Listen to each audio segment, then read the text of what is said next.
Castle Main, looking at the turntable which we recovered from Wood End. There's a team of blokes down here that are painting it and getting ready to put the new decking on.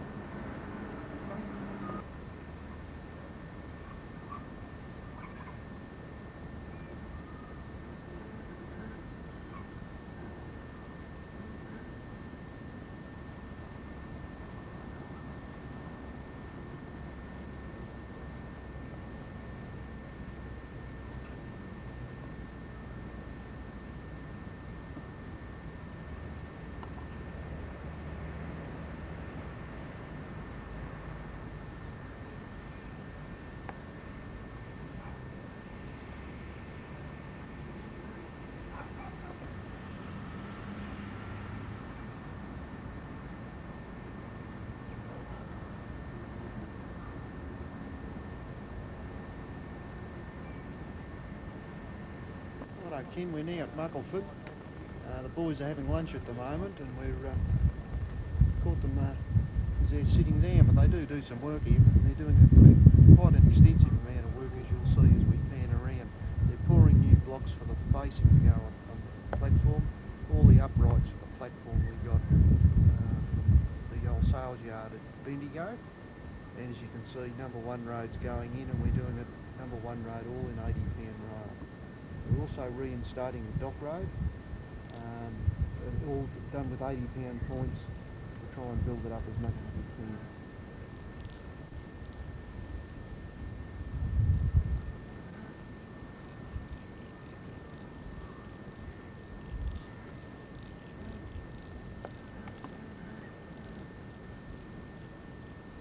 Right, we're down now almost at the Muckleford Bridge, looking back towards Muckleford. All the line here, Ken, was all stripped off, re-sleeped, all the drainage redone, and we're now in the process of ballasting. It has to be lifted and packed and tampered yet.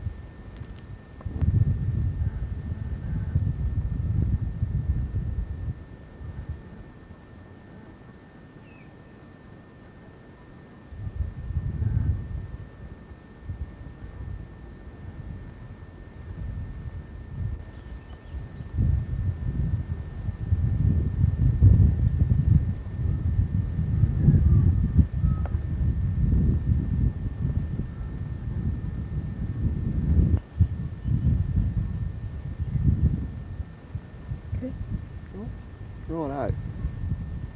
The Muckleford Bridge has all been stripped off, Ken. The ballast that the army put on was full of dirt and starting to rot the timbers. So it's all been stripped off. We also have to do some pile replacements, which I'll show you in a minute. And as you look all the way up the hill, it's all been completely total replacement of sleepers all the way up to the stop boards, which is just up around the top of the curve up there. And look at these piles that need replacing, Ken. The army, as you remember, did most of it, but the ones that they haven't done, we're now up for replacement, particularly the ones here in the wet gap. It's a fairly extensive job. Some crossheads that need doing as well. Hopefully in the next 6 months or so we hope to be able to do this. We've decided to do it now rather than run across the bridge and then shut the line again, do the bridge up. So there's about, all in told, there's about 19 piles have to be done. A few crossheads and some of the cross braces. It's very disappointing, as we thought we had a bridge that was ready to go, but we haven't.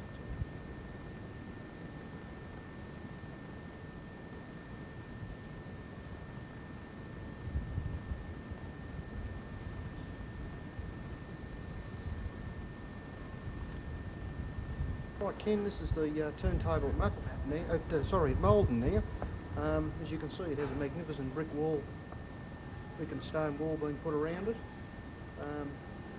We intend to put in a couple of roads off it, one back here behind the J-class, one either side of it actually. One will be for an oil tanker so that we can use the waste oil in it from down here rather than up the yard. And the other road will be used for a D3, which is coming from Maryborough shortly, we hope.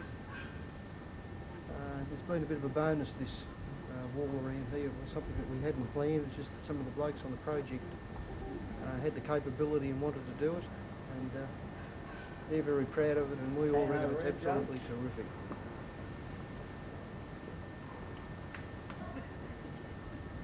Good on you. Hey, we're scanned. Now, at long last, Ken, we're going to get the floor concreted.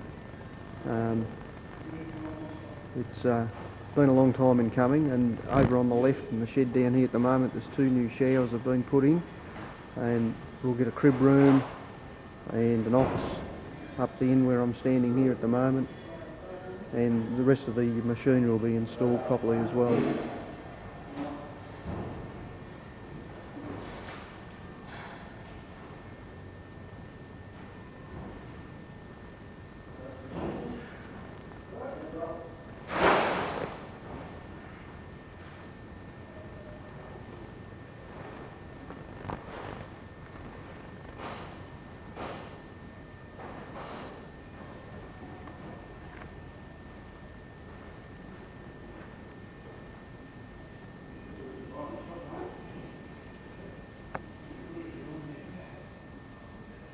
Right, well this is our your favourite locomotive here, that Pommy built J-class thing.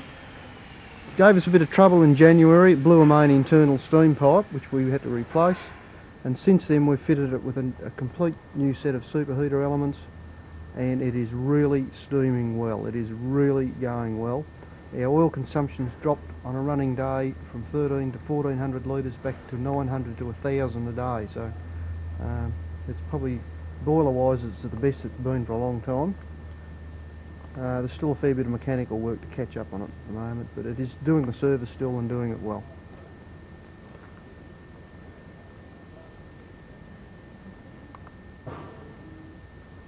Ken, she's still out with waiting for flue tubes. It blew a flue tube over 12 months ago now. We had new ones made in West Germany because we can't make them here in Australia anymore. And they're at Jarko's in Bayswater at the moment, being swaged down to go in at the firebox end.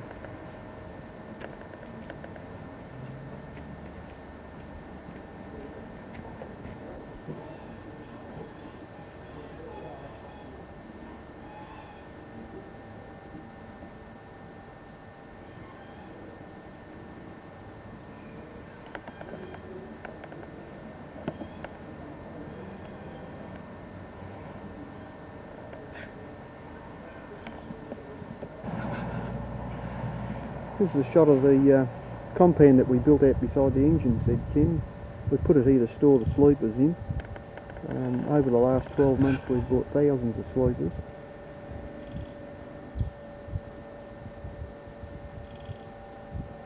And we've also just recently purchased a truck with a hired crane on the back, which we feel will be very handy for lifting heavy items off locomotives and generally moving heavy stuff around the yard and in the area, collecting goodies, we hope.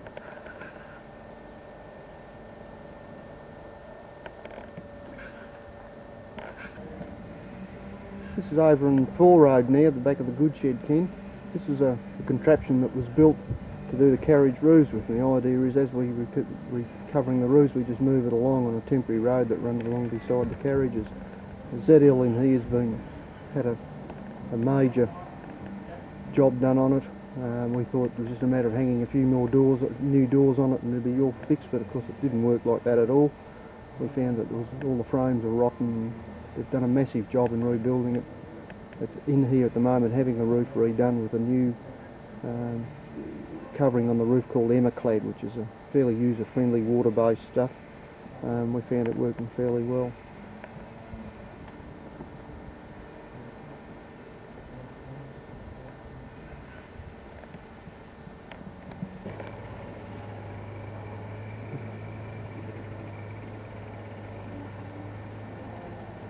This 23AW, Ken, it's had fairly extensive work done into it. One new corner post was put in the back corner, and the roof was all redone and has been painted in a gloss paint, back like the old Indian red colours that they used to be. At the moment they're working on the inside. We'll have new lino done on it as well. 39AW is coming up now. 39AW came in for a quick fix to have the roof resealed with this new Emma-clad stuff. And just to give you an idea where we're going, we finish up at the end of this little bit with 25 ABU. Bit of the before, maybe, and the after.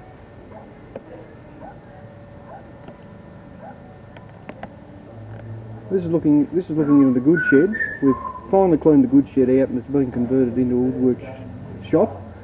It's used for training, and we'll go in and have a look at some of the gear that we finished up with.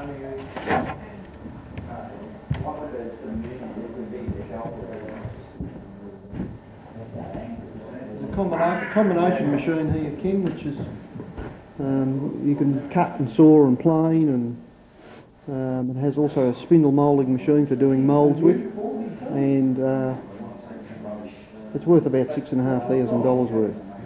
We get to keep all this stuff when the courses are finished too, which we're pretty pleased about.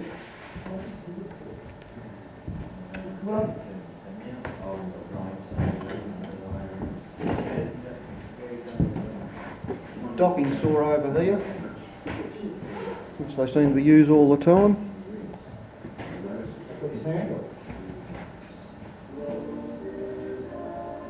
Hand around this one, shall I? He's looking tight. The workbenches. The ZL door on the bench here in front of me. And Ron's leaning up against the foreigner there. I don't know how that got in here, but it did. Birdhouse on the station. It's the birdhouse for the station. Very well made too.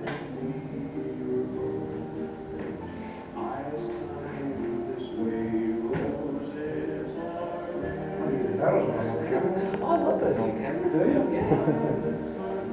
Yeah, I've been on TV before. Yeah, it's on the line, mate. I love it.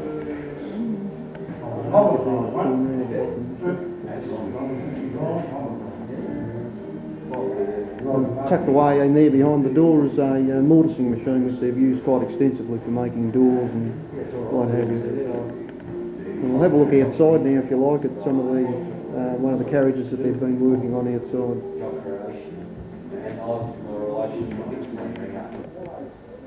It's one of the BE cars down there, Ken, which has had the old rotten wooden siding stripped off, and we're going to pan onto the one beside it standing here now, give you an idea of what we've been doing.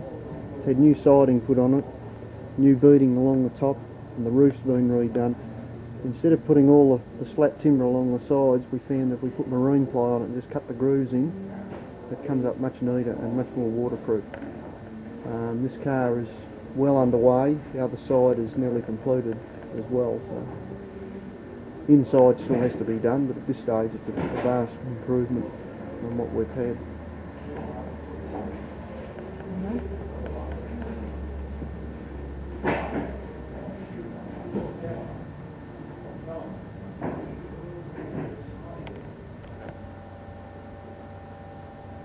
Down at the gang shed now, and as you can see, the gang shed's grown quite considerably. We've doubled its size. You probably remember for a long time the concrete pad was there. Well, these people on the work program have built us a new gang shed, which we're pleased to get.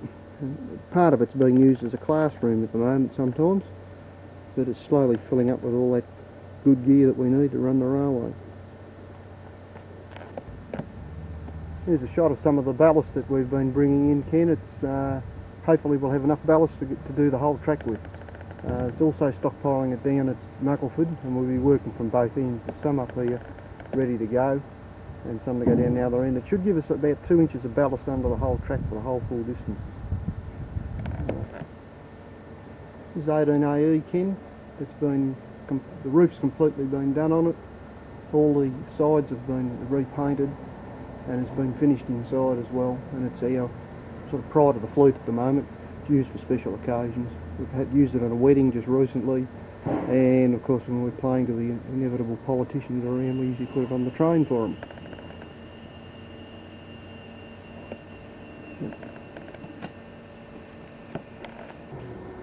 Righto, Ken, well let's give you a bit of an idea of what's been happening around the place in the last 12 months or so. At the moment we're waiting for more money, we hope. Within the next fortnight we've put in for a considerable amount of money, and we hope to get about $300,000, which will then take us on to the next stage. It's all coming along fairly well. Some of the things in it haven't been as good as we would hope, but I think it's to be expected really with what happens with these programs. They're not really what they're cracked up to be. Well, we'll sign off then, and all the best, and we're all thinking of you, mate. Happy steaming.